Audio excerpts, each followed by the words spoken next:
His MVP. Golf swing, right field. Forget about it. Rangers strike first.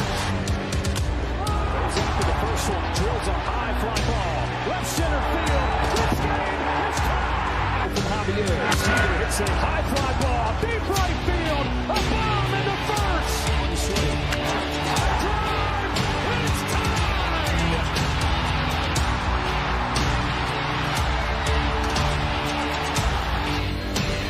Seager smashes the ball down the line. Goodbye. Now Seager to right center field. Way back there. Gone again. Corey Seager does it again. It's Texas Rangers win the World Series. The Willie Mays Most Valuable Player Trophy presented by Chevrolet. Is there any doubt? Corey Seager. Hi, and welcome to another edition of Right on Rangers Live, coming at you on a Thursday night, ready to talk some Rangers baseball in the midst of the offseason, which is coming ever closer to an end. Pitchers and catchers set to report in a few weeks here. Crazy to say that, but I'm excited, pumped, ready for the season to start. Look, as much as I love talking TV deals and minor leaguers and all of that good stuff, I'm ready to talk about some real baseball games and some MLB players performing well for the Rangers. Hopefully, I can feel it. It's getting close. I'm excited for it. Spring training should be able to make it down for a couple of games. That's my hope. I know some of y'all will be there too. Should be a blast, and I'm excited about this Rangers season. But before we get too deep into it, y'all know the drill here Right on Rangers. We cover everything sports, but we put a big emphasis on all the teams we love from the great state of Texas, including the Rangers, and especially the Rangers during the MLB offseason. Thank you for choosing Right on Rangers for all of your Texas Rangers content. Appreciate the support. Hey, I thought today, there's a few things we could lead into, but you know what? I'm going to get right into some comments, say what's up to y'all. I know sometimes I take forever to get straight to the comments, so let me start out saying what's up. I'm sure we'll naturally get off on some tangents. It's going to be a great show. Y'all keep it fresh with the good questions, the good comments, and I appreciate it so much. I've got my notes. I've got my stuff ready to go, but let's say what's up to everybody first off. TikTok, what's good? Thank you for tuning in. JJ, what's up, man? Thank you. Appreciate it. By the way, I have been down for the count, y'all. That's why I didn't do my normal Wednesday show. You might be able to hear it. Like, I'm feeling good, but I sound nasty right now. So forgive me, but had to get on, do the Rangers pod, miss talking Rangers ball with y'all. Let me see here. Mad Max, that's right. Max Scherzer, if you did not hear, signs, I believe, a $15 million deal. Is that right? Like $15.5 million deal with Toronto. I mean, look, I don't know if I would be spending $15 million on Max Scherzer, but I don't really know if there was any cheaper asking price out there. Like, I don't know if Max is at the point. Maybe I would think he would be, but I don't know if Max is at the point where he's going to be taking a single-digit $1 million deal. I think $15 million is definitely a really, really good deal for Max Scherzer. I can't say I would feel great about paying Mad Max $15 million. I don't know about you guys. I love Mad Max. I love the competitor he is. Obviously, he's had a great career. Didn't really have a huge, huge impact as a Ranger. If you look at the rest of his career as a whole, I mean, yes, he pitched in a World Series game. Yes, he pitched in the ALCS. Yeah, he had some great starts for us here and there, but by and large, Max was hurt quite a bit for the Rangers. You can't control these things. I think he is quite fortunate to get $15 million. Maybe he comes out and just kills it for the Toronto Blue Jays this year. We're talking about Max Scherzer, of course, signing with Toronto for a one-year, $15 million-ish deal. I definitely am okay letting Max walk if that is the value attached to him. Wish him all the best. It didn't work out. Yes, we had to give up Luis Angel Acuna As I like to say, though, we got a World Series ring out of it. And I don't think that you can be too mad considering it's the same way that I feel about Cole Reagans. Cole Reagans goes to the Royals in the Aroldis Chapman deal. Would it be great to have Cole Reagans right now? No doubt. Do the Rangers win the World Series without Aroldis Chapman? Maybe some people would say yes. Personally, I don't think I buy into that very much. I think as erratic, I was about to say erotic. That doesn't quite make sense here. Although, if you've ever seen Aroldis Chapman with his mom or grandma, you might know what I'm talking about. Okay, we got to keep this appropriate here. Now, erratic is what I was going for. Aroldis Chapman. Erratic at times. Most Ranger fans maybe would say, I don't even want to say most, maybe some Rangers fans would say, if you don't have Chapman, it doesn't matter. I tend to think if you don't have Aroldis Chapman in 2023, you probably don't win a World Series. I think he came in at different points in the playoffs and got out, as dicey as it was at times. I don't know if the Rangers make it through 2023 without him. So back to the original point. You lose Luis Angel Acuna for Max Scherzer. Didn't really work out. I do think, though, with the Cole Reagans or Aroldis Chapman deal, I think it's a lot harder to say the Rangers wouldn't have won the World Series. They would have won the World Series without Aroldis Chapman. Just my 2 cents on that. All right, let me keep going here. See what we got. Yeah, he did contribute, no doubt.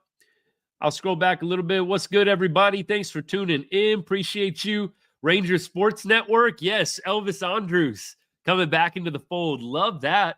Love seeing Elvis back with the team. It felt weird when he was on the A's and the White Sox. It just felt weird. I personally am glad to see him back in a Rangers uniform. I think that it's going to bring some new life into the broadcasting team. You guys know I'm a big Jared Sandler fan. I think Jared Sandler is amazing. I would definitely recommend following him on socials if you love the Texas Rangers. But I think that the guys that they had, I like David Murphy. I am okay with Baksick. I wouldn't say that I think Baksick is incredible as a color commentator. Maybe some of y'all do. It's not worth arguing about to me, but I can't say that Baksick is my favorite cup of tea. I think Elvis Andrus is going to inject some life, some attitude, some flair, some pizzazz, whatever you want to call it. I just think that right now, with who they have currently, they've got some great people in there, don't get me wrong, but I just like the energy that Elvis brings in. And so I'm excited to see what he does. I don't think he's getting a whole lot of games. I think it was only like 15 or 20 games Elvis is getting. So we'll enjoy the 20 games we get. I think they'd be wise to give him some more games. If he doesn't do well or if he doesn't hit, then it's not the end of the world. I think he's kind of trying to figure out whether he wants to do TV or not. Some guys, some pros that retire are great going into television. It's not for everybody, though. It's just not. So I think Elvis getting his feet wet right now with TV, that's great. I'm looking forward to seeing him, hearing his commentary. I think it's going to be great. Let me keep going here. Appreciate you. What's good? What's good? If it was for $10 million, great deal. But sheesh, yeah, I got to agree.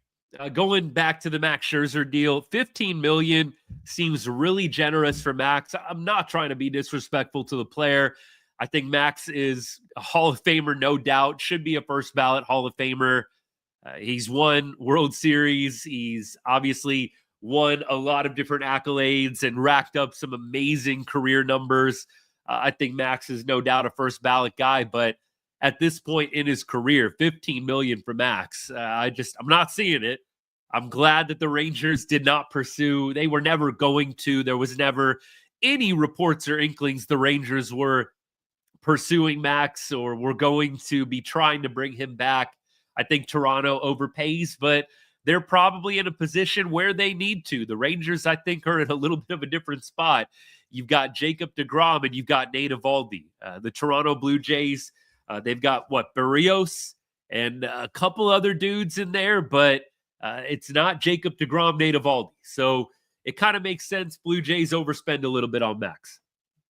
Keep going. If we stay healthy all year, we're going to very hard team to beat. I'll stand by that. I've said the same thing. If the Rangers can stay healthy, which look, it's inevitable. There's going to be some kind of injury at some point. Somebody's going to get a little beat up along the way. It's just going to happen. But if we can avoid the months on end injuries, right? We're not talking about, hey, need a week off, there's some soreness, whatever the case may be. We're talking about like it's going to be 6 to 8 weeks before we see him again, right? Like it was with some Rangers players last year. If we can avoid those 6 to 8 week stints, I totally agree. Totally agree. Let me keep going. Let me see. Dodgers going to run it back. Look, that does seem probable at this point based on the offseason that the Dodgers have had. I'm not going to sit here and lie to you like the Dodgers aren't very good. They're an incredible team right now on paper. We do know that paper does not always mean World Series championship. So I will say this, you never know how a season can unfold. It can look really great at the start, at the onset, in spring training, in the offseason. Then you watch things as they play out, and there's just a lot of unknowns. Look, I think Roki Sasaki is going to be a great player, but I will say you don't know what completely you're going to be getting from him. He's still very young, not MLB tested. We'll see. Yamamoto clearly came over, and he had some bumps along the way, but by and large, I think his first season was a success. But the big thing with the Dodgers is you've got Ohtani coming back as a pitcher. I think that's huge. You've got Blake Snell, Cy Young winner. Look, on paper, no doubt, the Dodgers look great. I would just say this. Baseball, the beauty of the sport, anything can happen. I'm not saying Rangers are going all the way. Don't get it twisted. I do think the Rangers make it back to October. And the nice thing about the Rangers is they're in the American League. Dodgers are in the NL. So you know what? You get to a one series outcome, anything can happen. One series, anything can happen. So I like that the Dodgers are not in the same league as us. We don't have to get beat up by the Dodgers every other month, right? One time, maybe I think we do like a home and away. I forget if we do if we have like a 5 or a 6, or if we only play 4 games against the Dodgers this year. I know we play them at some point. I'd have to go back and check the schedule, but it'll be fun to play them the one time. But I'm good. I'm glad that we don't have to see them multiple times throughout the year. What are my expectations for the young arms going into spring training? So I think that Cody Bradford is definitely going to be a guy the Rangers count on down the stretch. We've talked about Cody Bradford. One thing that alarms me about him is the home and away splits. Cody Bradford, sub-3 ERA at home, and I think he had a 7+ ERA on the road. It was something nasty, like kind of incredible just to look at. Like, how is this dude so different home versus away? And you know what? It might just be a fluke, but I do hope Cody Bradford improves on those splits. I will say this. I think that for where he's at right now in his career, I think you've got to feel really good. So I expect Cody Bradford to be a guy that can give you 350, 375 ERA, maybe sniff 12, 13 wins. Look, the 20-game winner, that used to be, something that was well sought after, a goal among a lot of top-line pitchers. Even the top-line pitchers in the game don't make it to 20 wins anymore. So for me, I definitely think Cody Bradford, 12, 13 wins, and maybe a 350, 375 ERA. I'd love to see something like that for Cody Bradford. Other young guys, Kumar Rocker, I think that they need to, I don't want to say pump the brakes, but I'd like to see them not put too much pressure on the young man. I would really like to see Kumar Rocker come along in a spot where he's not asked to be too much too early. Put him in the number 5 spot in the rotation. If he kills it, you can always move him up. You can always have him be in a bigger role, but I would really like to see them not put too much pressure early on Kumar Rocker. I think Kumar Rocker showed you a lot of great things at the end of last season, a lot of positivity built in going into 2025. Let's see what kind of spring training he has, but I'd love him to be slotted in to that number 5, maybe number 6 spot. I think the Rangers would be really wise to go to a 6-man rotation. And so you can work in then Rocker and Leiter, Dunning. You can keep everybody fresh. I'm not saying I feel super pumped about, John Gray and Dane Dunning after the 2024s that they had. But I will say this. I think in a 6-man rotation, there's more margin for error. And there's more opportunity for guys to rest, stay healthy. So I do think going to a 6-man rotation, back to the original question about the expectations for the young arms, I think it is going to be really helpful in bringing those young arms along. I think they would be wise to get a lot of experience in with some of those young guys. Jack Leiter, maybe a guy that you have in the long relief role, but maybe a guy you get some spot starts to. I do think this is kind of a put up or shut up year for Jack Leiter. He's a number 1, round 1 draft pick. I think he was number 2 overall the year we drafted him. I think this is a year Jack has got to figure it out. I know there's some Rangers fans that want the longest possible runway for Leiter. I think he's a guy, I think he's at it, right? I mean, look, we drafted him in 21, I want to say. We're in 25 now, so he's going to be 4 years in the organization come June. Like, how much more of a runway do you give a guy before you say, yeah, it's not working out, or yeah, this isn't the guy that we thought he was going to be? And you know what? If Jack Leiter is just a solid number 4, number 5, or a solid long relief pitcher, I put out a short about this a couple weeks ago, put out a reel about this. Like, the MLB hype for these prospects, it's always, in most cases, overblown. And it really puts some unreasonable expectations on players. Look, even if you are a first-round guy, if you can be a contributor, a solid contributor at the major league level, I think that's great. Like, for the individual, outstanding. When you're talking about a franchise, an organization, when you're talking about drafting somebody with the number 2 overall pick, yeah, let's be real. You're hoping to get a little bit more than a number 5 starter. I don't believe anything that anybody else says about that. Some people will argue with me, this isn't the NFL draft. This isn't the NBA draft. The MLB draft's different.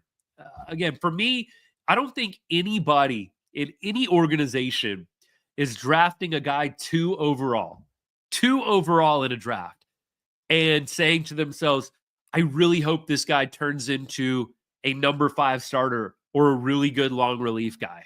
Like, nobody is saying that in the front offices of any top franchise in baseball. When you draft a guy number 2 overall, you're hoping that that guy becomes a key franchise player. So for me, I'd like to see Jack Leiter take a big step up this year. If he continues to struggle, I think you have to do some serious evaluating at the end of this season. Where is his place in the organization? Do you want to continue to give him innings? Those are things I think they're going to have to think about if Jack Leiter, for whatever reason, doesn't put it together this year. And then for other guys like Teodo, other guys that are in the minor leagues right now and expected to start in the minor leagues, I think hopefully you don't need to use those guys, but I wouldn't mind seeing an appearance from them here and there if they do need to bring somebody up for injury, or they do need to bring somebody up, a trade, something of that nature occurs. I don't know. Number of different circumstances could warrant it. But look, I hope that they don't have to dip into the minor leaguers this year. And it's not because I don't want to see Teodo pitch. It's because that means that we're probably not doing so hot in the starting pitching department if Teodo has to come up. Maybe there's an opportunity for them to get him just, a couple of little spot starts here and there and some experience. But like I said, if you're bringing up minor league guys, it's usually not for the greatest of reasons. Either somebody got hurt or somebody is really not doing well. Let me keep going. Appreciate all the comments. Let me keep going here. Appreciate the follows too. Y'all are awesome. Thank you. Let me see what I got. See what I missed. Blue Jays are in a weird spot. Yeah, they are. They got Santander. That was a guy that I really hope the Rangers would have jumped on. Look, I will be very happy and content with Jock Peterson. I would have loved Santander. He got a nice contract, a lot of deferred money, once again, I'm telling y'all that deferred money is going to start coming into play in that 2026 year when I think the CBA expires. I guarantee deferred money is going to be a big hot button issue. Anthony Santander, of course, taking a lot of deferred money to go sign with the Blue Jays. I don't know. Blue Jays are in a little bit of a weird spot right now. My background, green screen or real. This is a Rangers flag that I bought off Fanatics. And then I've got like my old school stereo, my good old Nate Lowe bobblehead. Y'all might be able to see that. And probably not on TikTok, but I got a Nate Lowe Gold Glove bobblehead. Bless Nate Lowe. Hope he has a good year with the Nationals. Missed that guy already. Praying for a healthy young season. Totally. Josh Young, if that guy can start off 2025 the way he did 2024, I mean, the guy was hitting like 430 before he got hit by that pitch on the inside half of the plate, busting up his wrist. I would have loved to have seen what kind of year would Josh Young have had he never gotten injured. We know he came back and really didn't look like he was ever totally himself. And then we find out there was lingering soreness with the wrist for Josh Young. I really do think about what would Josh Young have been in 2024 had he never gotten hurt. He was off to a killer start to that season. So I definitely think if the Rangers have a very healthy Josh Young, it could be a huge game changer for them. I often wonder, too, what would the Rangers have finished had they not had the Josh Young injury? Would they have been able to make a wild card spot? Maybe push for the division? I don't think that's like a super out of left field far-fetched statement. Let me check on YouTube real quick. Appreciate all y'all. Natalie, what's good? Do I think we should have tried to re-sign Yates?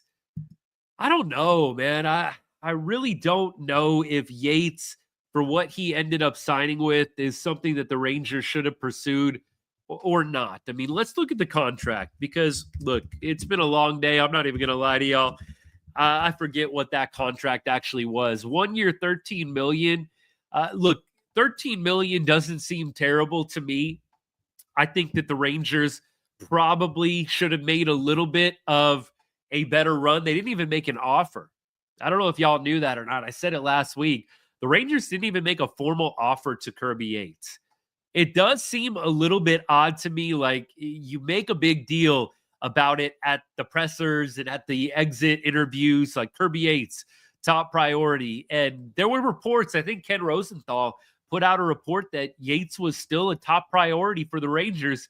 That was like 3 or 4 weeks ago. So I was surprised that the Rangers didn't even offer him a contract. I thought at least they're going to offer a contract.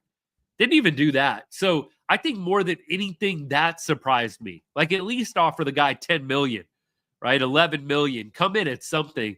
So 1 year, $13 million. I don't know. I think that the Rangers could have made a little bit of a better push, but it's possible that they saw something or they know something we don't. Maybe they don't feel confident Kirby is going to have a great year next year.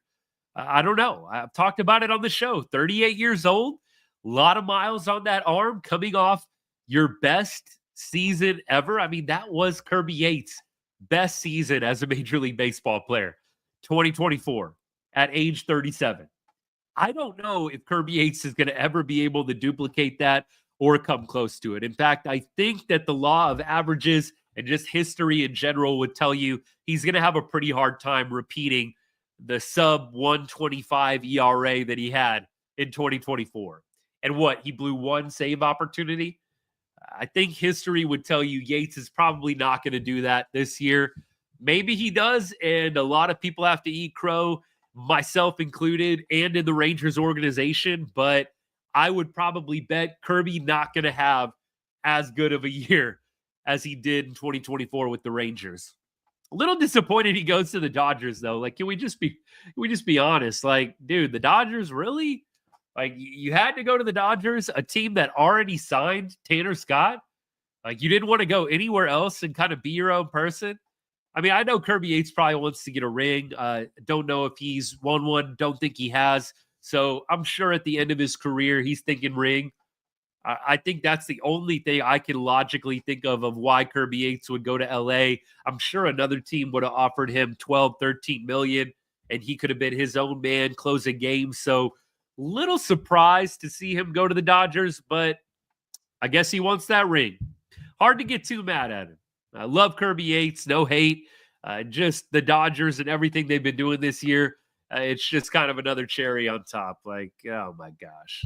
Like, if the Dodgers wouldn't have been doing everything that they've already done this offseason, I think you could stomach the Yates signing a little bit more. But look, with them signing Tanner Scott and getting Roki Sasaki, then getting Kirby Yates on top of it. Crazy. Oh, this actually isn't a hoodie, by the way. I don't know. I do the t-shirt over the hoodie thing a lot. So this is just t-shirt, basic, like, I don't know, freaking Walmart hoodie or something weird. Like, it's nothing special. So anyways, hey, love anything World Series champs, Texas Rangers. Sometimes I know this is going to sound super nerdy and weird, but sometimes I look at these kinds of shirts like that say Texas Rangers World Series champion, and I like still can't believe it. Like, I got to pinch myself. Like, the Rangers won a World Series. It's still crazy to me, having grown up forever watching the Rangers never even get close. Like in the late 90s, always getting snuffed out by the Yankees, the heartbreak in 2011. It does still kind of trip me out seeing Rangers World Series stuff. Like, I don't know. Like I said, I know maybe it's weird, but it just makes me appreciative. Like, what a run. 2023. Hope they can do it again. Odd year, right? Bochy, an odd year, something about it. I hope that the pattern stays true. We keep going. Baseball Network, what's good? Thanks for tuning in. Appreciate you, bud.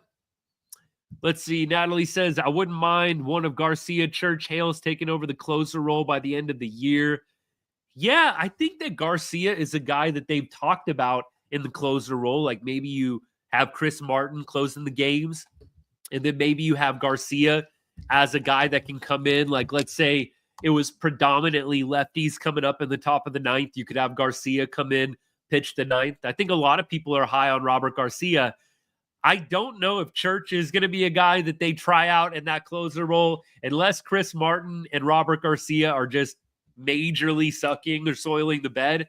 But I definitely wouldn't mind giving Garcia an opportunity in the ninth inning if you have a predominantly lefty lineup coming up. Right? You have 2 out of 3, or maybe you have 3 out of 3. That would be a huge spot. But I think Chris Martin is probably going to get the shot early, assuming the Rangers don't sign Kenley Jansen. Kenley Jansen, of course, still available. I don't know what his market is right now. I don't even know if the Rangers have called him, but I think that he's got to still be on the market somewhere. Kenley Jansen, Mets had free agent talks before Ryan Stanek. So the Mets were talking to him. I don't know. I haven't seen anything Rangers related on Kenley. I'd like for them to make a run. Like, I think they need more depth at relief pitcher. I think they need to go get a guy that's got experience closing out games. I wonder what he's asking. Like, I wonder if he's just asking a lot of money. Like, you'd think he's probably at least asking for Kirby Yates money. Like, I got to think minimum he wants 1 year, $13 million. He's probably looking for a multi-year deal. Nothing on Kenley Jansen and the Rangers. That would be like the one guy I would say to go after at this point. We talked on the show last week.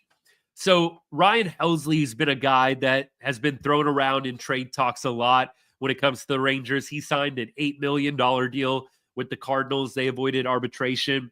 Ryan Helsley goes to free agency in 2026. So after this season, he'll be an unrestricted free agent.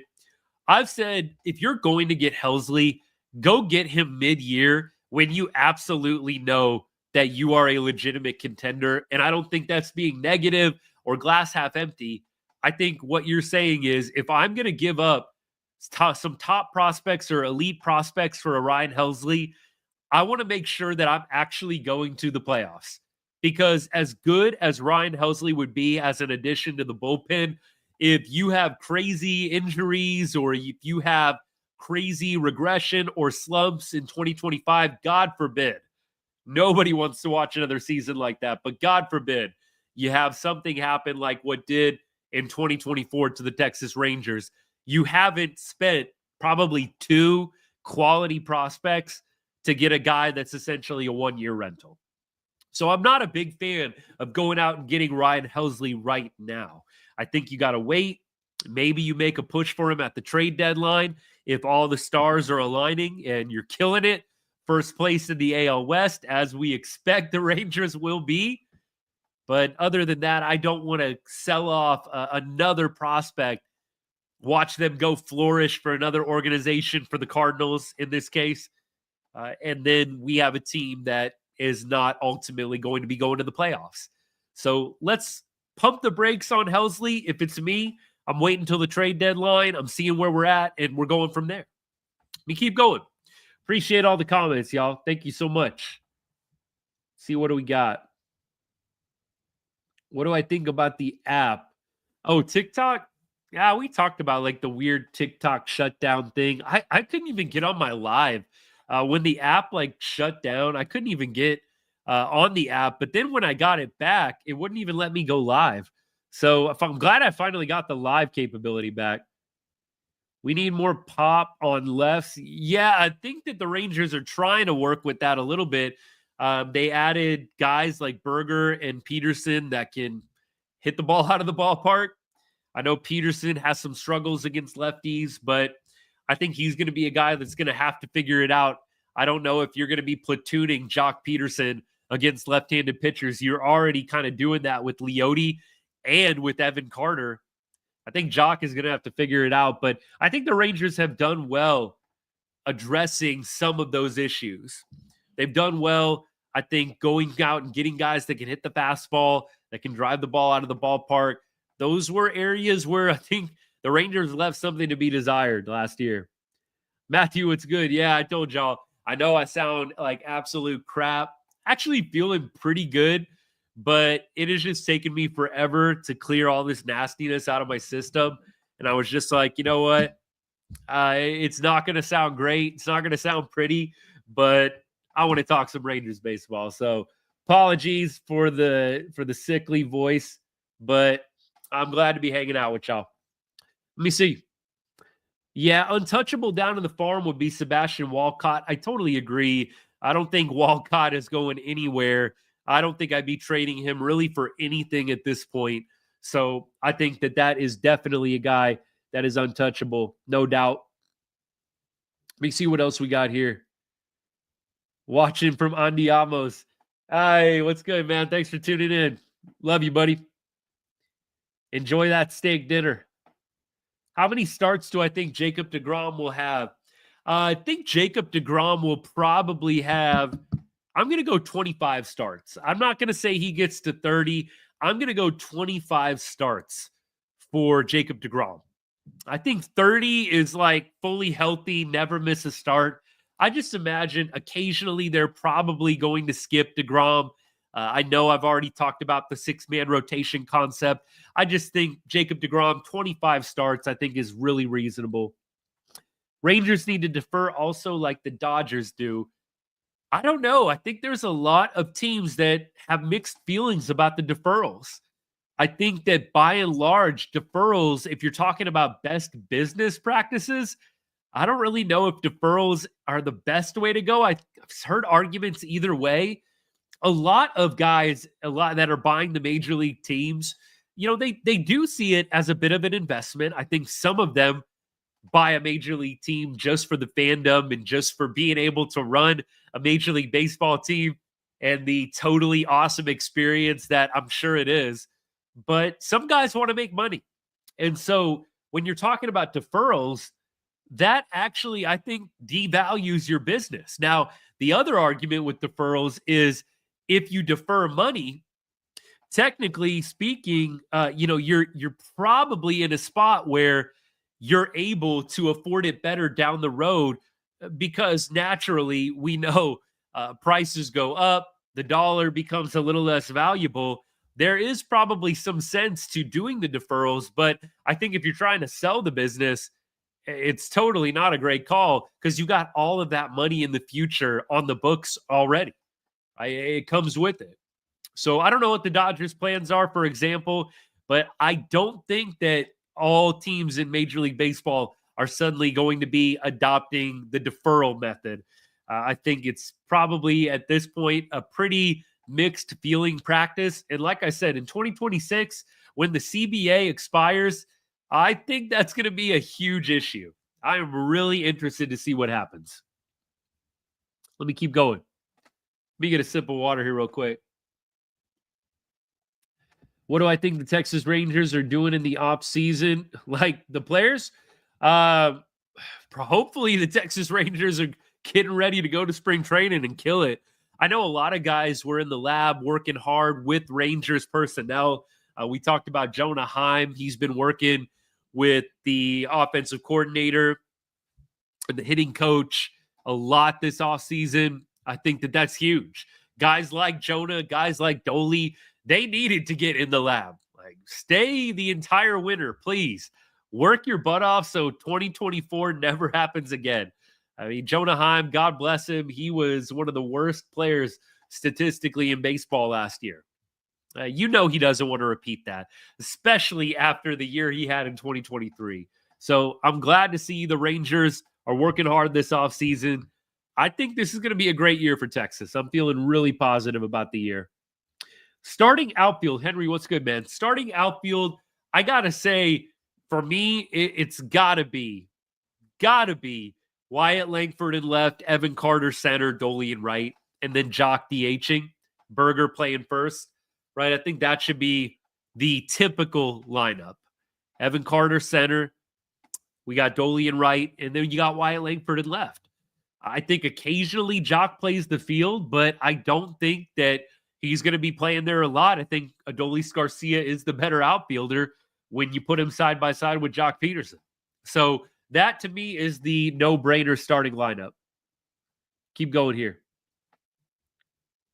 New Evil Empire Dodgers. Yeah, look, y'all have already heard my shtick on this. Like, I can't go Evil Empire. The Dodgers are just a bunch of like lovable, nice guys that are excellent at baseball. Like, there's nobody. Who do you really hate on the Dodgers? Like, that's been my thing this whole offseason. Like, there's nobody to hate. Freddie Freeman, yeah, hate that guy. Yeah, right. I mean, look, Freddie Freeman, by all accounts, like, amazing dude. Shohei Ohtani seems like a nice guy. Mookie Betts, like, you go down the list, it's like, maybe Max Muncy is the guy that you say, yeah, that dude rubs me the wrong way. I don't know. There's just not a lot of dudes on the Dodgers that really get your ire. And I will say this, with the Yankees in the late 90s, with the Astros in the 2010s, like, you hated some of those dudes. For whatever reason, you hated some of those guys. You hated seeing them win. The Dodgers, look, maybe they just need to win a couple more times for me to feel differently, but they just, I don't know, don't move my needle too much when it comes to getting upset, getting peeved. I wish that the offseason could have been a little bit more exciting in terms of the talent getting spread out a little bit. Like, I would have loved Roki Sasaki to the Rangers or to the Padres even.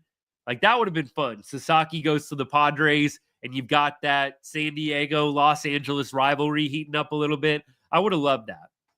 Wasn't meant to be. And look, I can't say, looking back, we should have really been all that surprised he ended up going to the Dodgers. Appreciate the follow, by the way. Yes, sir. Every other year for Boch. Agreed. Vincent, thanks for tuning in, man. Keep up the good work. Vincent says, love listening to the insights. Appreciate it. Look, I don't have anything crazy. I don't have any inside sources or anything wild like that, but I love the Rangers. Read a ton about the Rangers. And, of course, I've been a diehard fan forever, so I absolutely love talking Rangers baseball with y'all. Appreciate the kind comment. Let's keep going here. What do we got? How do the Rangers look this year? I think Rangers should be the AL West champions, and I think that they should be able to make a solid run into the playoffs. I don't want to sit here and say World Series, but I do think the Rangers have a good enough team to be able to make it there. Like you look at the 2023 team and you look at this team. I don't think that you sit there and say to yourself, the 2023 team was just so much better than who we've got right now in 2025. I don't think you can say that at all. And so from that angle and from that perspective, I say to myself, why not the Rangers making it to the World Series, winning another one? Like this team is not any worse than the 2023 team. Y'all let me know if you feel differently. But when I compare the 2023 roster with the 2025 roster, I'm not seeing any wild differences. Like it's a lot of the same dudes. Yeah, you don't have a few guys here and there in the bullpen. But look, beyond that, you've got a top line starter in Jacob deGrom coming back, assuming he's available in October. You've got, I think, actually a better lineup. Like I think the Rangers have a better lineup in 2025 than they did in 2023. Like you have Jock Peterson. I think that's a huge addition. I do think Jake Berger is a better bat than Nate Lowe. Love Nate Lowe. I think maybe at this point, if I'm talking about the complete package, I think Nate Lowe, Jake Berger is a little closer. If you're just talking about offense, I think Jake Berger has Nate Lowe's number in that department. So for me, I think that it looks like 2023 and the results we had winning a World Series. I just don't see why not as you look at the roster up and down for 2025.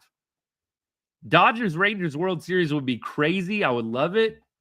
No doubt. I would love that. Yeah, JJ agreed there. If you want free reign of the park without going to a Rangers game, go to the Big 12 tournament.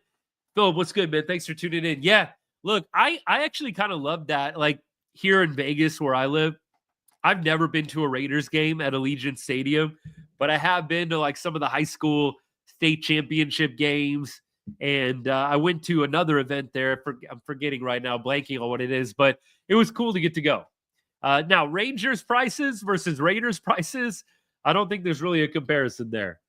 But I do agree. It's kind of fun to check out stadiums when it's not the team playing. It's somebody else. I totally agree. Rangers comeback is now. Yes, sir. Let's see here. DeGrom, Evo, Bradford, Rocker, Gray, Dunning, Leiter for depth. Best team in history. Ooh, I don't know if I want to make that bold of a statement, but I will say this. I feel really good. I feel really great about the Rangers' depth at starting pitcher.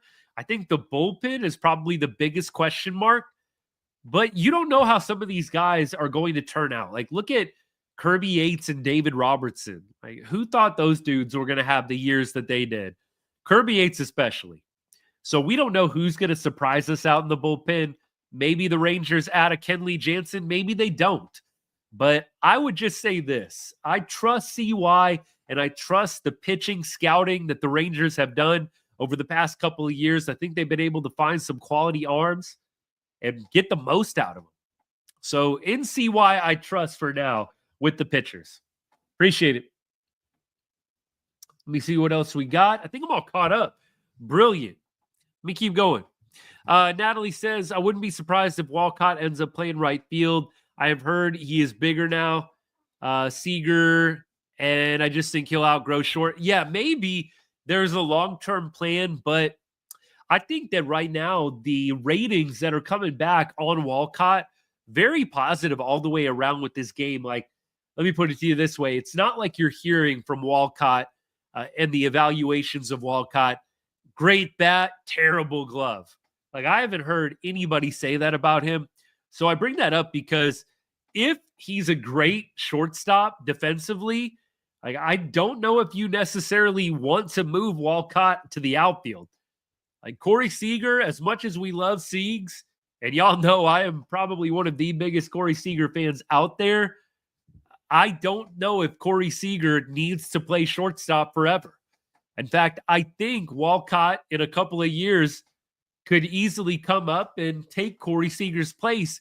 And maybe you do move Seager to a DH role or first base. I don't think that's happening like next year, but I could see in the next couple of seasons, you see if Corey Seager is able to maybe transition a little bit. I don't think there's anything wrong with that. But the reality is, if you have the opportunity to get a young, spry shortstop. Think back to like Elvis Andrus, right? In the 2010s, like he was 20 years old, Elvis was, when he came up with the Rangers.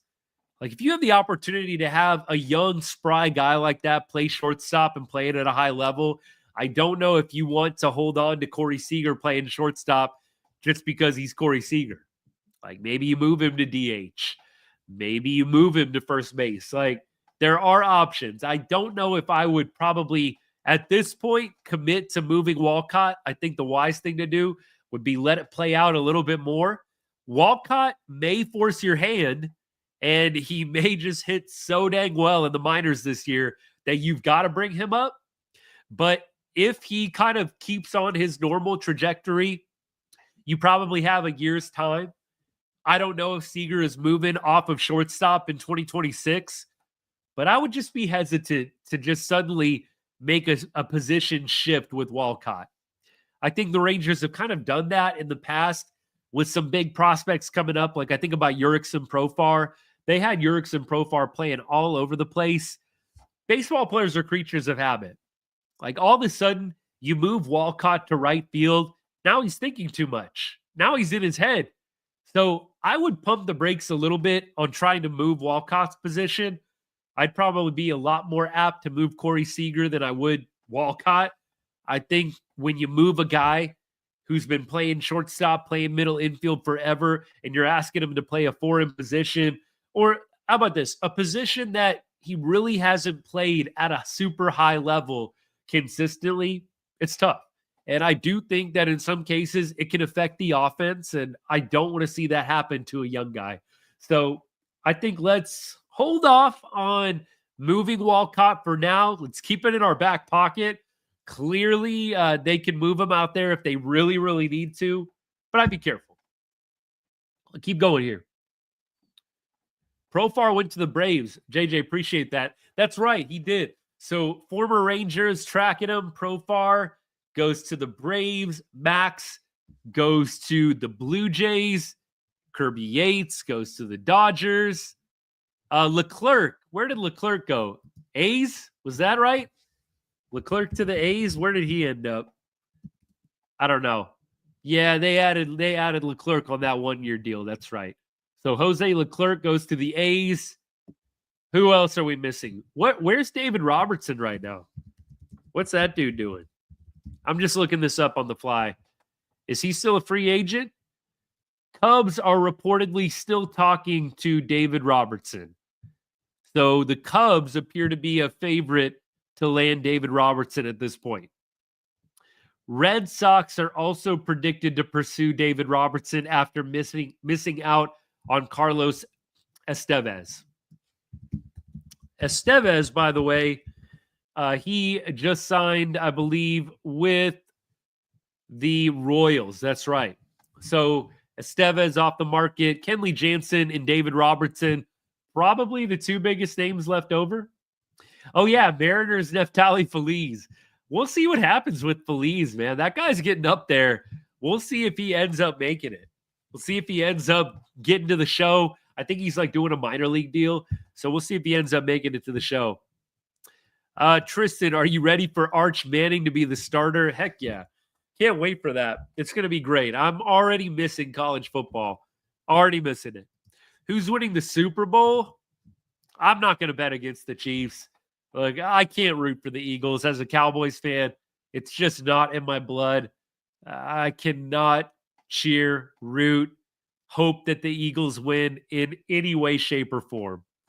Like, even when I put money on the Eagles to win a game, it feels dirty. So I cannot, in good faith, cheer for Philadelphia. So I got to go for the Chiefs. And I'm not betting against them at this point. Whether they've got the refs on their side or not, I'm not betting against them. You keep going. Does the World Series win in 23 make you more indifferent to the Rangers being bad for a bit? I would say no. I think last year, I really didn't love everybody always going back to, but we won last year when the Rangers were terrible. It's just not who I am as a fan. I really was never satisfied with how badly the Rangers were at different times in the 2024 season. Now, after the season's over, do you kind of do some perspective taking and do you think about it from a little bit of a wider lens? Sure. And of course, I'm thankful that the Rangers won it all in 2023. Thankful is putting it lightly. But no, as a diehard fan, I didn't love what I saw in 2024. You had a lot of guys regressing. The injuries are hard to control, but you had a lot of guys regressing. Does that mean that they were kind of just not really improving and not working as hard in the offseason? I don't want to start making those kinds of accusations. Were they tired from the World Series run? A lot of people seem to think that that is a legitimate factor. But for me, I think it was disappointing all the way around. We had regression from the player side. The front office wasn't aggressive enough going out and getting players and reloading. Yes, we got David Robertson. Yes, we got Kirby Yates. But you could have had some other big name players. You could have gone and got a Jock Peterson. You could have had a number of different guys, and you passed up on them. You kind of sat back and kind of rested on what you had done in 2023. I didn't love it. Now, is it a little bit easier to take? Yeah, knowing they won the 2023 World Series, no doubt. Doesn't make me love the lack of success the Rangers had last year, and I truly do hope that they get back on track in 25. Rooting for Mahomes? Yeah, look, Mahomes, I know the Chiefs are so polarizing right now. I always have kind of found myself rooting for the Chiefs, but this year I will admit with, all of the coverage of the Chiefs and, some of the questionable reffing calls here and there throughout games, I will admit they've grinded on me a little bit more this year than usual, the Chiefs have.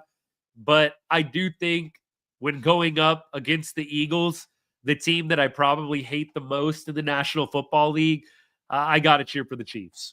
Cannot cheer for the Eagles. JJ was just a bad overall season 2024 for all the guys. Yeah, look, Seager was a bright spot. There were a couple other bright spots here and there. Cody Bradford had a pretty good year. Of course, Kirby Yates had a great year. There were some bright spots, like no doubt. But overall, not a great season for the Texas Rangers. The good news is I think that you are not going to get the same result at minimum from the Rangers. I don't think that they're going to be a team that doesn't win 80-plus games. I think the Rangers are definitely going to be over 500. My prediction for a few weeks now has been 90-plus wins and first place in the AL West. And I know that sounds like a homer pick, but I really do feel good about that. 90-plus wins, tops in the AL West. All right, y'all. Last couple of things. I know there's been a lot of talk about the Rangers Sports Network. Look, I don't want to rehash everything. I think it's been getting enough coverage. And because the Rangers aren't making any more big sightings, of course, Rangers media is really blowing up the TV deal. Rangers Sports Network, Victory Plus, multiple different ways to watch games. Sounds like the Victory Plus Rangers Sports Network going to be subscription-based. Maybe you have mixed feelings about it. And I know that the Rangers are still working to really get it out to multiple carriers so everybody is able to watch Rangers games. I think that's the most important priority. I know some people are probably disappointed with the price and all that stuff. I get it. I will say this, as a guy that loves the Rangers, I don't think I'll mind spending the money. It comes out very minimally per game. So I'm excited. I'm just glad that the Rangers figured something out. And I am very, very curious and interested to see how everything goes, how it looks, just kind of a new feel. Not that they're going to be getting rid of anybody really from Bally. I think everybody that did the play-by-play, radio, TV is coming back. We talked about how they added Elvis. I'm just excited to see how it goes. So I think spring training, they kind of are going to make their debut with Ranger Sports Network and Victory Plus. So I'm going to be ready for that. It's going to be great. But hopefully the TV deal isn't the last major news update, the last major headline, I should say, that we get out of Arlington. I hope that we signed a closer. We made one last final splash. I hope there's something like that. I'm crossing my fingers. I'm not sure it's going to happen, but I would love if the Rangers would add one more piece in that bullpen. I think that is the biggest issue I see with the club right now. Would love to see them take care of it. We keep going. In case I haven't heard today, you matter. Appreciate that, bud. Thank you so much. Appreciate everybody's support of the channel. I see a lot of people follow during the live. Thank you for anybody that shared the live on TikTok. Appreciate y'all. And please, if you know somebody that loves the Rangers, I would greatly appreciate you telling them about the channel. Every week during the offseason, we're live to talk Rangers baseball. I've taken a little bit of time off of football, but I'm going to get back into football stuff here offseason for the Texas Longhorns football team, Dallas Cowboys football team. And then once the Rangers get started with games, we'll be on a lot more frequently. Don't know if we'll do after every game this season like we did in 2024. Maybe, but I'll definitely be appearing at minimum once per series. That's my plan as of now. Maybe it'll be more, but I'm going to try and go live maybe the last game of each series that the Rangers have.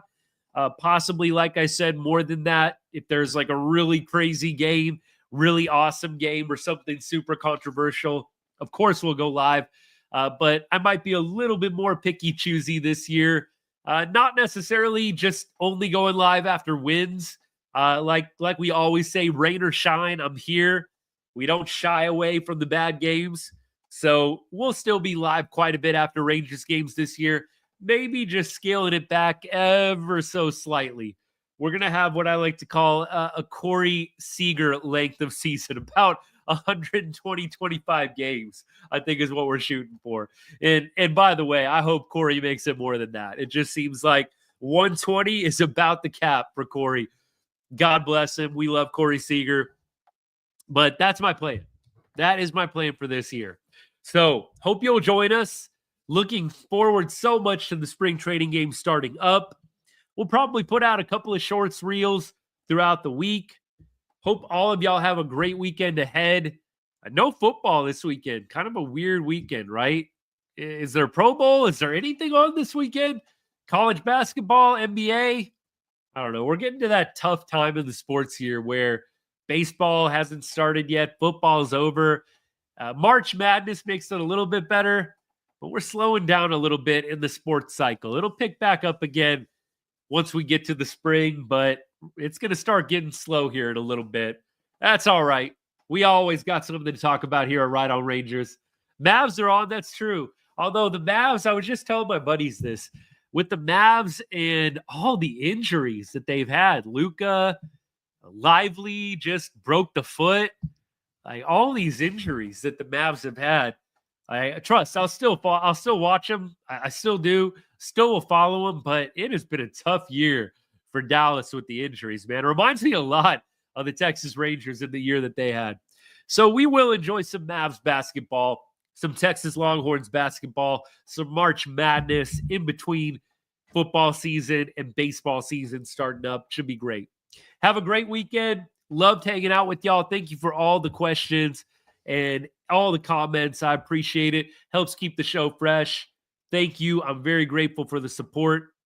And look, hope to have more good news for you next week.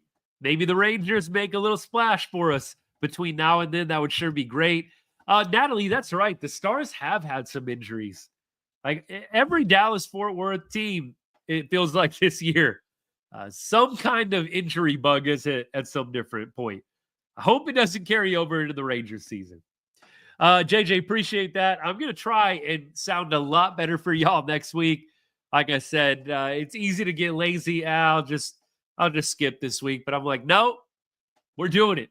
We're going live. We're talking Rangers ball. So I appreciate y'all bearing with me and hanging out anyways. Have a great weekend.